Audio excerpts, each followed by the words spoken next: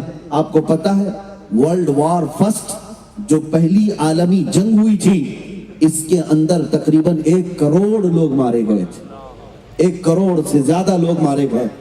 اور دوسری جنگ عظیم جو ہوئی سیکنڈ ورلڈ وار، اس کے اندر 3 کروڑ سے زیادہ لوگ مارے گئے۔ اتنے ہی زخمی ہوئے، اتنے ہی بے گھر ہوئے، کتنے ملک تباہ ہوئے، کتنے بستیاں اجڑ گئیں۔ اور آج یہ اسلام کے جہاد کی طرف منہ اٹھائے بیٹھے ہیں، جن میں 10 سال کے اندر 250 سے زیادہ لوگوں کی جانیں کبھی نہیں گئی۔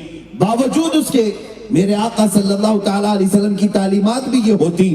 میرے آقا فرماتے جب بھی کوئی جماعت جہاد کے لیے نکل رہی ہوتی، مجاہدین کو سب سے پہلے میرے آقا یہ تعلیم کرتے، اے مجاہدین جب تم کسی علاقے میں جانا تو یاد رکھنا کس سے لڑنا ہے کس سے نہیں لڑنا ہے۔ یہ جہاد کی تعلیمات میں آج آپ کو بتاؤں۔ میرے آقا صلی اللہ تعالیٰ علیہ وسلم یہ نصیحت کر کے بھیجتے، کبھی بچوں کی طرف تلوار نہ اٹھانا، کبھی کسی عورت کی طرف تلوار نہ اٹھانا، کبھی کسی بوڑھے کی طرف تلوار نہ اٹھانا، کبھی حمل والی عورت کو نہ پکڑنا۔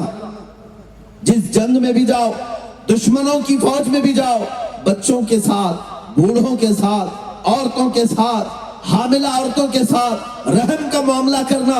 اتنا ہی نہیں، میرے آقا صلی اللہ تعالیٰ علیہ وسلم جب جہاد میں صحابہ کو بھیجتے یہ بھی تلقین فرماتے، جس علاقے میں جاؤ گے وہاں کسی بھی مذہب کی عبادت گاہ کو توڑ پھوڑ نہیں کرو، چاہے وہ کسی کی بھی عبادت گاہ ہو، اس عبادت گاہ کو تم توڑو گے نہیں، برباد نہیں کرو گے۔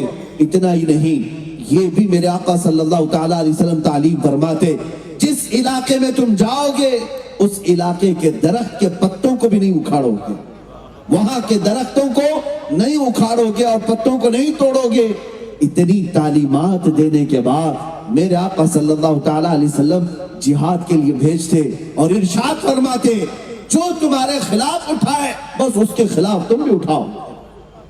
یہ ہے جہاد کا مفہوم، یہ ہے جہاد کا مفہوم۔ میاں اگر کوئی آتنکوادی بم باندھ کر کے کہیں اڑا دیتا ہے تو وہ جہاد نہیں ہے، وہ سوسائیڈ اٹیک ہو سکتا ہے، اسلام سے اس کا کوئی تعلق نہیں ہوتا۔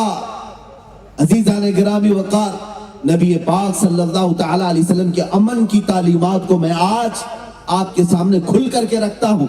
جس نبی پاک کے اخلاق اتنے اعلیٰ کہ قرآن خود کہے وَإِنَّكَ لَعَلَىٰ خُلُقٍ عَظِيمٍ، اے محبوب آپ کو سب سے اعلیٰ اخلاق پر اللہ نے پیدا کیا ہے۔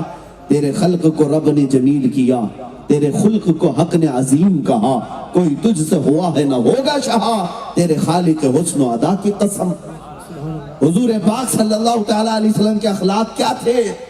قرآن حضرت عائشہ سے پوچھا گیا ماں آپ بتائیں رسول اللہ کے اخلاق کیسے تھے؟ حضرت عائشہ فرماتی کان خلقہ القرآن، ان کے سارے اخلاق اگر جاننا ہے تو قرآن کو دیکھ لو، قرآن ہی ان کے اخلاق تھے۔ میرے آقا صلی اللہ تعالیٰ علیہ وسلم کے اخلاق کریمانہ وہ پورا قرآن عظیم ہے۔ اتنے اعلیٰ اخلاق والے کو آج جن لوگوں نے کیچڑ اچھالا ہے ان کو پھر میں دعوت دیتا ہوں، آؤ دوبارہ اپنی سٹڈی کو عام کرو اور پھر سے مطالعہ کرو۔ یقیناً تمہارے دل کے دریچے اگر بند نہیں ہوئے ہیں تو میرے مصطفیٰ کی محبت ضرور جاگے گی۔ تمہیں پتا ہے تم نے اوروں کے ساتھ ملنے جلنے کا کیا معاملہ کیا ہے یہ مجھے پتا نہیں۔ اچھا آدمی بھی اپنے سٹیٹس کو برقرار رکھتے ہوئے دیکھتا ہے میں کس سے مصافحہ کرتا ہوں، میں کس سے ملتا ہوں، ہوتا ہے کہ نہیں ہوتا؟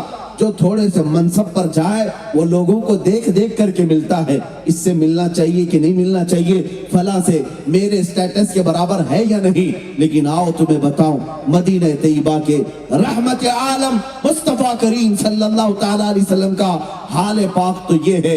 ایک بار محمد مصطفیٰ صلی اللہ تعالیٰ علیہ وسلم مسجد نبوی شریف کے باہر کھڑے ہیں، صحابہ آپ کے ارد گرد تھے۔ ایک عورت جو مدینے کی پاگل عورت تھی، پاگل، جس کا دماغ صحیح نہیں رہتا، دماغی توازن بگڑا ہوا تھا، وہ عورت مدینے میں مشہور تھی۔ جب بولتی تھی تو کنٹینیو بولنے لگ جاتی تھی، اول فول بولتی رہتی، اور کیا بول رہی ہے اسے کچھ پتا نہیں ہوتا۔ ہر کوئی اس سے راستہ کاٹ لیتا تھا۔ جیسے ایسی کوئی پاگل عورت آئے تو کون کان دھرے گا، کون اس کے سامنے کھڑا ہو کر سنے گا؟ لیکن جب وہ عورت آنے لگی، صحابہ حضور کے ساتھ کھڑے تھے، میرے آقا صلی اللہ تعالیٰ علیہ وسلم کے سامنے صحابہ گھیرا بنانے لگ گئے۔ ارے وہ مدینے کی پاگل عورت آ رہی ہے، آئے گی، ادھر ہی آ رہی ہے، کہیں نبی پاک صلی اللہ تعالیٰ علیہ وسلم کے ساتھ اول فول بکنا نہ شروع کر دے۔ باتونی عورت ہے، کینچی کی طرح اس کی زبان چلتی رہتی ہے اور دماغ اس کا صحیح نہیں ہے، بولتی رہ جائے گی، کہیں میرے آقا صلی اللہ تعالیٰ علیہ وسلم کی بے ادبی نہ ہو۔ صحابہ یہ سوچ کر گھیرا بناتے رہے، گھیرا بناتے رہے۔ میرے آقا نے فرمایا چھوڑ دو، ہٹ جاؤ، اسے آنے دو۔ صحابہ نے کہا یا رسول اللہ وہ بد زبان ہے، بولتی ہے تو کنٹینیو بولتی رہتی ہے۔ میرے آقا نے فرمایا صحابہ سے ہٹ جاؤ، اسے آنے دو۔ جب وہ عورت قریب آئی تو جانتے ہیں میرے مصطفیٰ صلی اللہ تعالیٰ علیہ وسلم نے کیا ارشاد فرمایا؟ ارشاد فرماتے ہیں اے میرے صحابہ مجھے بتاؤ کیا یہ وہی عورت نہیں ہے جس سے پورے مدینے والے راستہ کاٹ لیتے ہیں، کوئی اس کی بات نہیں سنتا؟ صحابہ نے کہا ہاں یہی وہ عورت ہے، یہ پاگل ہے، اس کی کوئی بات نہیں سنتا۔ میرے آقا فرماتے ہیں اے میرے صحابہ بتاؤ اگر میں بھی نہ سنوں تو کون اس کی بات سنے گا؟ میں بھی نہ سنوں، کیا میں کائنات کے لیے رحمت بن کر نہیں آیا؟ اللہ اللہ، وہ عورت قریب آئی جو پاگل تھی، ذہنی توازن کھویا ہوا ہے، میرے آقا صلی اللہ علیہ وسلم کے قریب آئی اور بات کرنے لگی۔ بات کرتی گئی، ایک ہی بات کو بار بار دہراتی رہی، بار بار دہراتی رہی، یہاں تک کہ کافی دیر تک وہ بات کرتی رہی اور رحمت عالم صلی اللہ تعالیٰ علیہ وسلم بغور اس کی باتوں کو سنتے رہے اور بلکہ سامنے والے کو احساس تک ہونے نہیں دیا کہ میں تجھے پاگل سمجھتا ہوں، بلکہ میرے مصطفیٰ کی اخلاق تھے، اس انداز سے سن رہے تھے اس کی بات جیسے کسی دانشور کی باتیں سنی جاتی ہیں۔ وہ اللہ کے نبی کے اخلاق ہے، وہ اعلیٰ اخلاق والوں سے بھی ملتے تھے تو انہی اخلاق کے ساتھ، اور ذہنی توازن بگڑے ہوا سے بھی ملتے تھے تو انہی اخلاق کے ساتھ ملتے تھے۔ عزیزان گرامی، تیرے خلق کو رب نے جمیل کیا، تیرے خلق کو حق نے عظیم کہا، کوئی تجھ سا ہوا ہے نہ ہوگا شہا، تیرے خالق حسن و ادا کی قسم۔ میرے عزیزو، رحمت عالم صلی اللہ تعالیٰ علیہ وسلم کے وہ اخلاق کریمانہ جنہوں نے مظلوموں کا انصاف دلایا، اور جانتے ہیں آپ مکہ مکرمہ میں کبھی ظلم ہونے نہیں دیتے۔ آج لوگ ظلم کی داستان چھیڑتے ہیں تو میرے نبی کو بیچ میں لاتے ہیں، اور اللہ کے حبیب صلی اللہ تعالیٰ علیہ وسلم کے اخلاق اور کیریکٹر پر انگلیاں اٹھاتے ہیں۔ سنو، مکہ مکرمہ میں ایک باہر سے کوئی سوار آیا اور اس کا کسی سے قرضہ تھا یا کچھ لینا دینا باقی رہ گیا۔ وہ کون تھا؟ ابو جہل تھا۔ ابو جہل سے اس آئے ہوئے شخص کا جو اجنبی مسافر تھا کچھ پیسے کا لین دین باقی تھا، کچھ درہم رہ گئے تھے، اور وہ تقاضا کر رہا تھا کہ میرے پیسے، میرے درہم مجھے واپس کر دے، لیکن وہ ٹال مٹول کرتا جا رہا تھا، کبھی ادھر کبھی ادھر، اور وہ سردار قریش ہے، اس سے کون تقاضا کرے؟ پہلوان بھی ہے، گنڈا بھی ہے، اور یہ باہر سے آیا ہوا اجنبی مسافر غریب۔ اب یہ کس سے کہے؟ جن لوگوں کے پاس بھی یہ جاتا اور کہتا کہ میرے کچھ پیسے، میرے کچھ درہم باقی ہیں، عمر ابن ہشام یعنی ابو جہل کے پاس، تو سارے لوگ پلہ جھاڑ لیتے، میاں اس سے کون بات کرے گا، اس سے کون بات کرے گا، ہم بات نہیں کر پائیں گے، تمہارے پیسے تم جانو، تم نے دیا ہے تم وصول کرو۔ ہر کوئی اپنا دامن جھاڑ لیتا۔ وہ بیچارہ جو باہر سے آیا ہوا قرض میں ڈوبا ہوا مکہ مکرمہ کی وادیوں میں بھٹک رہا تھا، ایک شخص سے ملاقات ہوئی، رونے لگا۔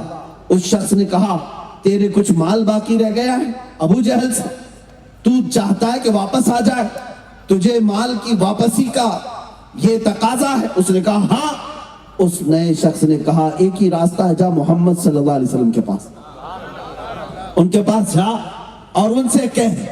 وہ شخص آیا، رسول پاک صلی اللہ تعالیٰ علیہ وسلم کے پاس آ کر رونے لگا، میرے اتنے درہم باقی رہ گئے ابو جہل کے پاس اور وہ دیتا نہیں، کئی دنوں سے ٹال مٹول کر رہا ہے، کبھی ادھر کبھی ادھر، اور اس کا رعب، اس کا دبدبہ قریش کے سردار ہونے کی وجہ سے اتنا ہے کہ کوئی میری سفارش کے لیے بھی تیار نہیں، کوئی میری حمایت کے لیے بھی تیار نہیں۔ ایسے عالم میں مصطفیٰ کریم صلی اللہ تعالیٰ علیہ وسلم ارشاد فرماتے میں محمد تیری حمایت کے لیے تیار ہوں، میں محمد۔ جانتے ہیں اسی وقت میرے آقا صلی اللہ تعالیٰ علیہ وسلم نے اپنے دولت کدے پر اس اجنبی مسافر کو بٹھایا اور ابو جہل کو بلوایا۔ کوئی شخص بلا لائے کہ ابو جہل کہاں ہے؟ وہ سردار قریش تھا، لیکن جب وہ آیا، ابھی حضور پاک صلی اللہ تعالیٰ علیہ وسلم بیٹھے تھے، میرے آقا صلی اللہ تعالیٰ علیہ وسلم نے ابو جہل کو دیکھتے ہی کہا کیا تیرے اتنے درہم اس شخص پر ہیں؟ کیا تو اس کا مقروض ہے؟ کیا تو نہیں دیتا ہے، ٹال مٹول کرتا ہے؟ وہ جلال ایسا تھا میرے مصطفیٰ کا، وہ زبان سے نکلے ہوئے کلمات ایسے تھے کہ ابو جہل کی کھکی بن گئی اور فوراً سے پیشتر کہا ہاں میرا باقی ہے، اور ابھی گیا اور ابھی لایا، اور گیا اور جا کر کے اس اجنبی کا جو بقایا تھا وہ سب ادا کر دیا، سب ادا کر دیا۔ جو پہلوان تھا قریش کا، اس سے بھی مصطفیٰ کریم صلی اللہ تعالیٰ علیہ وسلم نے نکلوایا، اور وہ اجنبی جو آیا ہوا مسافر تھا اس نے دیکھا، اور اس کے بعد اس وقت بھی ہوتا تھا اس طرح کا معاملہ کہ کسی کے پیسے کسی پر نکلتے ہیں تو نکلوانے والے بھی کچھ کمیشن لے لیتے، جیسے آج بھی مانڈولی کرنے والے لوگ ہوتے ہیں کہ اس سے پیسے نکلواؤں گا، اتنا میں رکھ لوں گا، اتنا تجھے دے دوں گا۔ وہ آیا ہوا مسافر کہنے لگا اے محمد آپ نے مجھ پر بڑا احسان کیا، اس رقم میں آپ کا کتنا حصہ ہے؟ مصطفیٰ کریم صلی اللہ تعالیٰ علیہ وسلم نے ارشاد فرمایا نہیں نہیں، مجھے اللہ نے انصاف قائم کرنے کے لیے اپنا رسول بنا کر بھیجا ہے، کمیشن کے لیے نہیں کہ اس سے بھی پیسے لیتے جائیں۔ میرے آقا صلی اللہ تعالیٰ علیہ وسلم کے عظیم اخلاق کہ مظلوموں کو انصاف دلائیں، غریبوں کی ہمدردی کریں، چارہ سازی کریں، اور اس نبی پاک پر یہ تھوکتے ہیں گویا کہ ایسے ہی چمکتے ہوئے چودھویں کے چاند پر جو کتا تھوکتا ہے وہ اپنے منہ پر تھوکتا ہے، چاند تک کسی کا تھوک کبھی جاتا ہی نہیں۔ اسی طرح محمد عربی صلی اللہ تعالیٰ علیہ وسلم کے اخلاق کریمانہ پر جن لوگوں نے انگلیاں اٹھائی، میں ان سے کہتا ہوں پھر سے پڑھو تاریخ، پھر سے پڑھو تاریخ۔ آپ کو پتا ہے مکہ مکرمہ میں ایک بوڑھی عورت ہے، وہ نقل مکانی کر رہی ہے، یعنی اپنا گھر شفٹ کر کے کہیں جا رہی ہے، اور اپنا گھر کا پورا ساز و سامان نکال کر راستے پر کھڑی ہے، انتظار کر رہی ہے کوئی آئے سامان اٹھائے اور میرے نئے گھر تک پہنچائے۔ صبح سے دوپہر تک کھڑی رہی، کوئی مدد کرنے والا نہیں آیا۔ اچانک میرے آقا صلی اللہ تعالیٰ علیہ وسلم تشریف لائے۔ میرے آقا محمد صلی اللہ تعالیٰ علیہ وسلم کی عادت تھی کوئی بوڑھا دکھے، کوئی کمزور دکھے تو اس کا سامان خود اپنے کندھوں پر اٹھا کر چلتے تھے، اپنے کندھوں پر اٹھا کر چلتے۔ مدد کرنا آپ کا شیوا تھا۔ آپ آئے اس خاتون سے پوچھتے ہیں کسی کا انتظار کر رہے ہو، کہیں جانا ہے تمہیں؟ اس خاتون نے کہا ہاں بیٹا مجھے دوسرے گھر شفٹ ہونا ہے، میں یہ محلہ چھوڑ رہی ہوں، مکہ کی آبادی چھوڑ کر میں دور دراز ایک علاقے میں نئے مکان میں جا رہی ہوں، اور یہ ساز و سامان اٹھانے والا کوئی ہے نہیں، میں انتظار کر رہی ہوں۔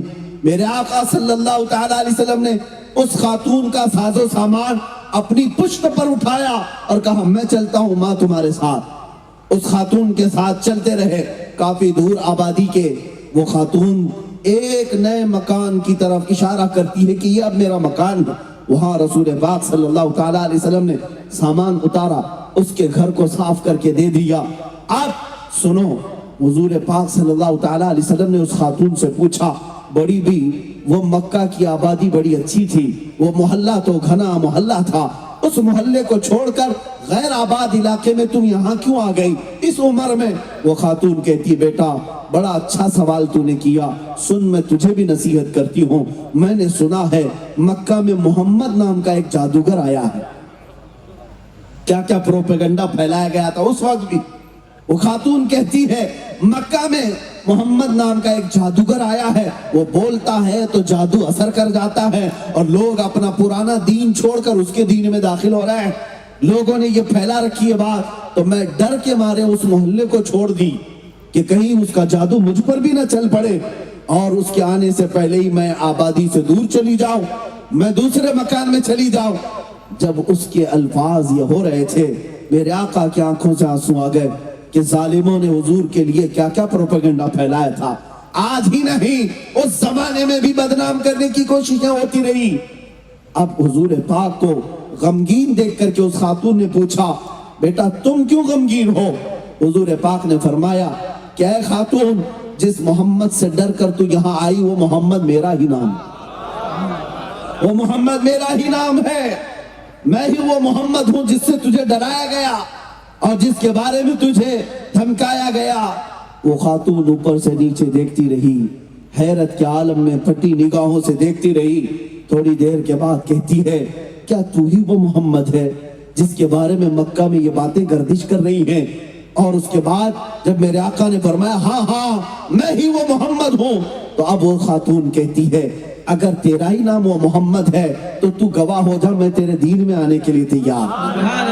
اس لیے کہ جس کے اخلاق و کردار اتنے اعلیٰ ہیں کہ مکہ میں کوئی میری مدد کو تیار نہیں تھا، ایک تنہا تو تھا کہ میرا بوجھ اٹھا کر کے وہاں سے لے کر یہاں تک لایا۔ میں تیری کون لگتی ہوں، میرا تیرے سے کیا رشتہ ہے، باوجود اس کے میرا بڑھاپا دیکھ کر تو نے رحم کیا، میری کمزوری دیکھ کر کے تو نے مدد کی اور میرا سامان اپنی پیٹھ پر اٹھا کر لایا، میرے گھر کو سجایا۔ اور جس کے اخلاق ایسے ہو وہ جھوٹا نہیں ہو سکتا، میں گواہی دیتی ہوں کہ محمد اللہ کے رسول۔ سبحان اللہ، نعرہ تکبیر، نعرہ رسالت، علماء اہل سنت، نعرہ تکبیر۔ میرے عزیزوں، رسول پاک صلی اللہ تعالیٰ علیہ وسلم کے اخلاق کریمانہ اتنے اعلیٰ اتنے بلند کہ دنیا آج اپنے تو اپنے غیر بھی اس کا اعتراف کرتے ہیں، غیر بھی اعتراف کرتے ہیں۔ اور تاریخ پڑھنے والوں سے میں گزارش کرتا ہوں، بہت سارے انگریز مورخین ہیں، انہوں نے بھی میرے آقا کی شان میں کیا کیا لکھا ہے پڑھیں۔ گرو نانک سکھوں کے جو سب سے بڑے گرو ہے، گرو نانک نے کہا محمد اگر نہیں ہے تو بھکتی ہو ہی نہیں سکتی۔ یہ گرو نانک کے الفاظ ہیں، محمد صلی اللہ تعالیٰ علیہ وسلم اگر نہ ہو تو عبادت کا سلیقہ آ ہی نہیں سکتا۔ اللہ کی عبادت کا صحیح طریقہ اگر کسی نے بتایا ہے تو محمد عربی کی ذات ہے۔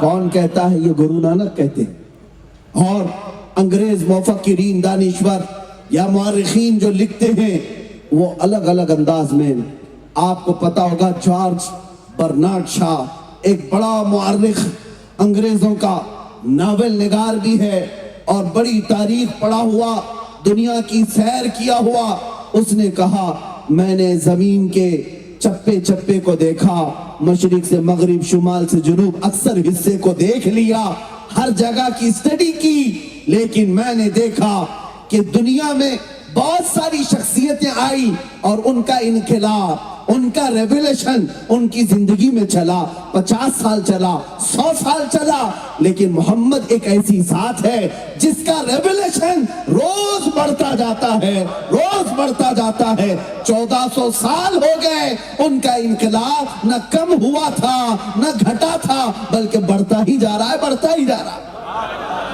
یہ ان کے زندہ انقلاب کی دلیل ہے۔ یہ کون کہتا ہے؟ جارج برنارڈ شاہ۔ وہ کہتا ہے محمد صلی اللہ تعالیٰ علیہ وسلم کا لایا ہوا انقلاب وہ صرف ان کی زندگی تک کے لیے نہیں تھا یا ان کے بعد 100 سال تک کے لیے نہیں تھا، بلکہ وہ کہتا ہے میں تو 1400 سال کے بعد دیکھ رہا ہوں، آج بھی اس انقلاب کی صرف نشانیاں نہیں بلکہ زندگیاں موجود ہیں جو لوگ آج بھی بدل رہے ہیں۔ اور ساتھ میں وہ یہ بھی کہتا ہے جب 1400 سال کے بعد ان کا لایا ہوا انقلاب پوری دنیا میں اس طرح موجود ہے تو آگے کے لیے بھی مجھے یہ امید ہے کہ اس سے بڑا انقلاب آگے کے سالوں میں اسلام کا آئے گا، اس سے بڑا انقلاب آئے گا۔ کیوں؟ رسول پاک صلی اللہ تعالیٰ علیہ وسلم نے امت کو صرف خیالات کی بنیاد پر نہیں رکھا، انسان کی روح کی ترقی کی بنیاد پر رکھا ہے۔ آپ کو پتا ہے پوری دنیا نے ترقی کی ہوگی، ہاں میں مانتا ہوں کہ لوگ چاند میں پہنچنے کے آلے بھی بنا لیے، سورج کی روشنی کو قید کر کے کرنٹ بھی بنا لیا، زمین کے سیال مادے کو نکال کر کے کیمیکل بنا لیا، اور اڑتا ہوا پرندہ جس طرح ہم پہلے دیکھتے، آج وہ ہزاروں انسانوں کو اپنے پیٹ میں بھر کر جہاز اڑنے لگ گیا۔ انسانوں نے ہی ترقی کی ہے، انہوں نے ایک جگہ سے دوسری جگہ رابطہ کرنے کے لیے موبائل بنائے، انٹرنیٹ کا ایجاد، موبائل فون کے بعد کمپیوٹر کا ایجاد، یہ ساری ایجادات اپنی جگہ پر دنیا بہت ترقی کر چکی ہے، دنیا بہت ترقی کر چکی ہے۔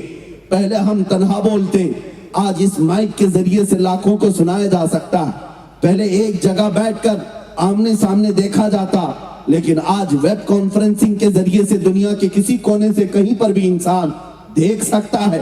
یہ ترقیاں اپنی جگہ پر، میں آپ کو بتاؤں انسان ترقی اتنی کر چکا کہ ہواؤں میں اڑنے لگ گیا، اور جو فاصلے تھے جو لاکھوں میل یا ہزاروں میل ہوا کرتے، ان کو گھنٹوں میں اور منٹوں میں ادا کیا جانے لگا۔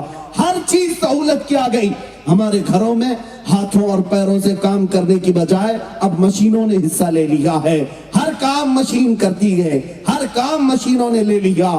لیکن ایک بات میں بتاؤں گا، یہ ساری ترقیاں آپ کیا سمجھتے ہیں تمہاری ترقی ہے، انسان کی ترقی ہے؟ میں تو نہیں مانتا، میں نہیں مانتا، یہ انسان کی ترقی نہیں، یہ تو میٹل کی ترقی ہے، یہ میٹل کی ترقی ہے۔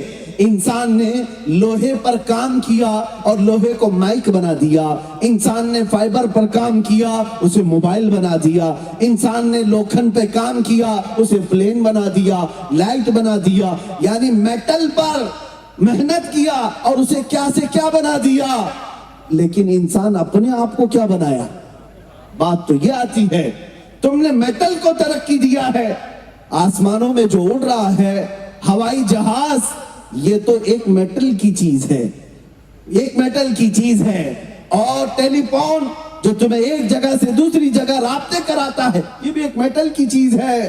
اب میں تمہیں بتاؤں، دنیا چاہے یورپ نے ترقی کی ہو، امریکہ نے کی ہو، یا رشیا یا چائنا نے کی ہو، سبوں نے ترقی میٹل پر کی ہے، اور میرے مصطفیٰ کی ذات نے انسانوں کو ترقی دیا ہے۔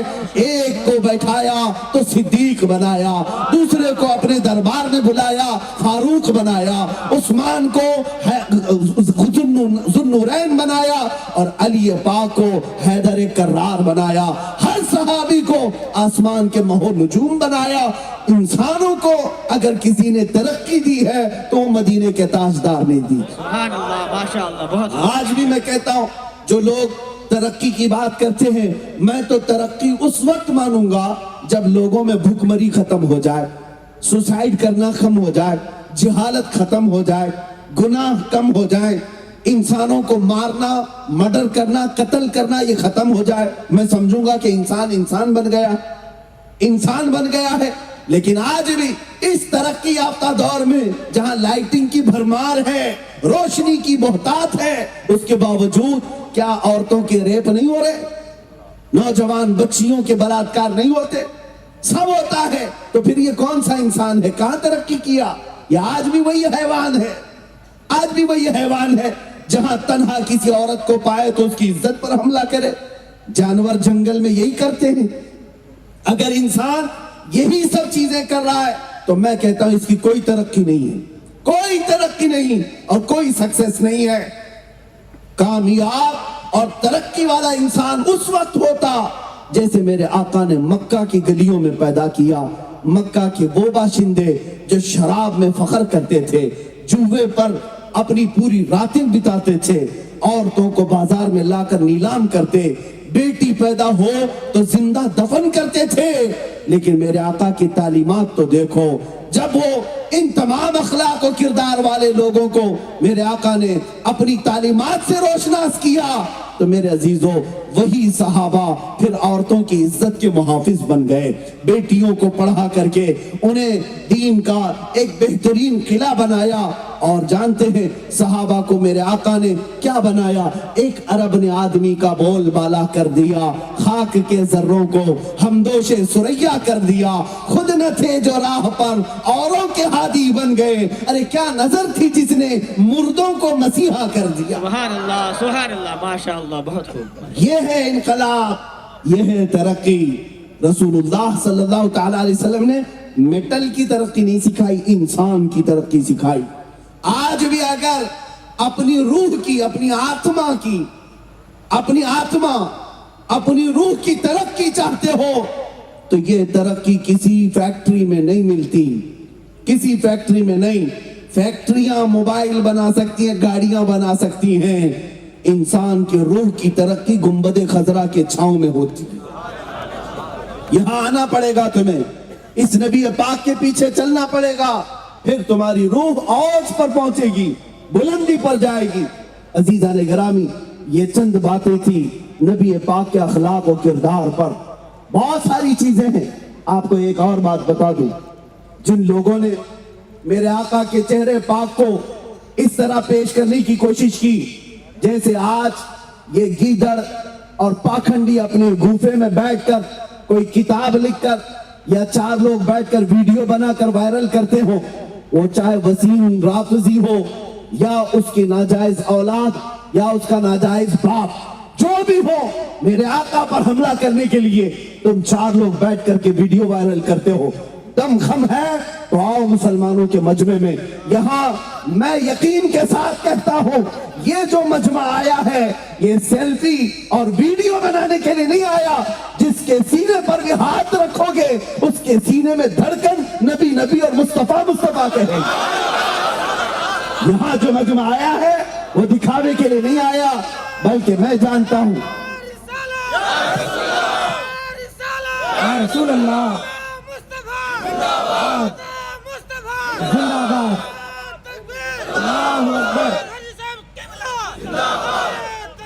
عزیزان گرامی، یہاں پر بھی آنے کے بعد تمہارے چہروں کی بشاشت، تمہارے چہروں کی رونق یہ بتاتی ہے کہ سینے میں عشق مصطفیٰ جگمگا رہا۔ آج ان ظالموں کو جواب دینے کی ضرورت ہے۔ تم بھونکتے ہو نبی پاک کی عزت پر، تمہیں ابھی خبر نہیں اس نبی پاک کی عزت تو بہت اعلیٰ، بہت اعلیٰ۔ میں سمجھتا ہوں حضور کے قدم مبارک کے ایک ناخن کی عزت پر کروڑوں مسلمان اپنی جان دینے کو تیار۔ الحمدللہ ہم یہ جذبہ رکھتے ہیں نبی پاک صلی اللہ تعالیٰ علیہ وسلم کے لیے، جو جان مانگو تو جان دے دیں، جو مال مانگو تو مال دے دیں، مگر یہ ہم سے کبھی نہ ہوگا نبی کا جاہو جلال دے دیں۔ ہم سے یہ بات نہیں ہو سکے گی۔ جو بات میں عرض کر رہا تھا، حضور پاک کے اخلاق و کردار پر حملہ کرتے ہوئے ان ظالموں نے جو ایک پروپیگنڈا پھیلایا، سنو اے مسلمانوں، آپ کو میں بتاؤں، اس نبی پاک کے اخلاق کو زیادہ سے زیادہ اگر تم عام کر سکتے ہو تو اپنے اخلاق سے عام کرو، اپنے اخلاق سے عام کرو، دنیا کو بھونکنے دو، کیونکہ ہمارا عقیدہ یہ ہے، رہے گا یوں ہی ان کا چرچا رہے گا، رہے گا یوں ہی ان کا چرچا رہے گا، پڑے خاک ہو جائیں جل جانے والے۔ اور یا رسول اللہ تو گھٹائے سے کسی کے نہ گھٹا ہے نہ گھٹے گا، جب بڑھائے تجھے اللہ تعالیٰ تیرا، مٹ گئے مٹتے ہیں مٹ جائیں گے آدھا تیرے، نہ مٹا ہے نہ مٹے گا کبھی چرچا تیرا۔ نعرہ تکبیر، نعرہ رسالت، نعرہ رسالت، جشن غوث اعظم کانفرنس، حضرت علامہ مولانا سلمان اظہری صاحب قبلہ، نعرہ تکبیر، نعرہ رسالت۔ بایزید بستامی کا نام سنا ہوگا۔ بایزید بستامی ایک بڑے پائے کے بزرگ ہیں، اور ان کی ایک دعا یہ تھی، اے اللہ مجھے اس وقت تک موت نہ دینا جب تک کہ میں اپنے نبی کی ہر اس سنت پر عمل نہ کر لوں جن سنتوں کو میں جانتا ہوں، ہر سنت پر میں عمل کر لوں۔ خواہش تو دیکھیں، ہونا تو یہی چاہیے۔ لوگ دعائیں کرتے ہوں گے اس وقت تک موت نہ دے جب تک شادی نہ ہو جائے، بچے نہ ہو جائیں، پراپرٹی نہ بن جائے، بیٹوں کی شادی نہ کر لوں۔ میرے عزیزو، یہ دعائیں نہیں،